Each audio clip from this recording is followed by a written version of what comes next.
আসসালামু আলাইকুম। Hello guys, সবাই কেমন আছেন? তো এটা হচ্ছে আমার ঈদের দিনের ব্লগটা। তো এতদিন শেয়ার করতে পারিনি, তাই আজকে শেয়ার করলাম। তো এই যে দেখেন, দুপুরবেলা আমি পোলাও রান্না করেছি। আর পাশাপাশি যেহেতু গোস্ত চলে আসছে, তো গোস্তটা আমি ক্লিন করে নিয়েছি। এই ফাঁকে দেখেন যে আমি দেখতেছি যে একটা পিস খুবই নড়ছিল, তাই সেটাকে আমি আবার এটা দেখে আমি খুবই ভয় পেয়েছিলাম, কারণ কখনো আমি এভাবে দেখিনি। এরপর আবার এটাকে আমি হাতে তুলে নিয়েছি। হাতে তুলে নেওয়ার পরেও দেখি যে না, এটা কন্টিনিউ নড়তেছিল, কিন্তু কেন, কিসের জন্য আমি কিছুই বুঝতে পারিনি। আমি খুবই ভয় পেয়েছিলাম। আমার হাজব্যান্ডকে ডাকতে চেয়েছিলাম, কিন্তু উনিও একটু ব্যস্ত ছিল যেহেতু ঈদের দিন।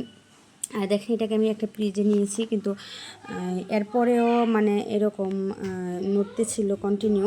কিন্তু কেন কন্টিনিউ নড়ছে এটা আমি আসলে বুঝতে পারিনি। আমার আপনারা যদি কেউ জেনে থাকেন তাহলে আমাকে একটু কমেন্ট করে জানাবেন। এই যে দেখেন, এটা কন্টিনিউ, আমি একদম পিসটা ঘুরিয়ে ঘুরিয়ে আপনাকে দেখাচ্ছি, একদম কন্টিনিউ নড়ছিল। আর এদিকে দেখেন, ঈদের দিনে ঝুড়ি বৃষ্টি পড়ছে। তো এটা হচ্ছে বাহিরের আবহাওয়া, ঝুড়ি বৃষ্টি পড়ছে। আমাদের কুরবানির গোট অলরেডি ছাদে আর কি নেওয়া হয়ে গেছে, ওই জায়গায় কাটিং হচ্ছে। যেহেতু বৃষ্টি পড়ছে, কিছু করার নেই।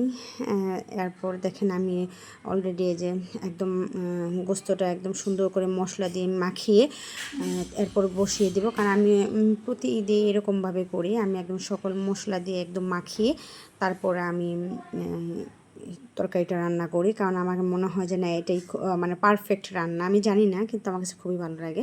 আর সারাদিনের কাজ শেষ করে আমি যে দেখেন, হাতে মেহেদি দেওয়ার জন্য বসে পড়েছি। তো এখন আমি হাতে মেহেদি দিব, যেহেতু সারাদিন খুবই কাজের ব্যস্ততার মধ্যে গেছে। এর জন্য আমি এখন মেহেদি দিতে বসে পড়েছি। আর ফাইনাল লুকটা আমি আপনাদের দেখাবো। এই যে দেখেন, আমার হাতের ফাইনাল লুকটা।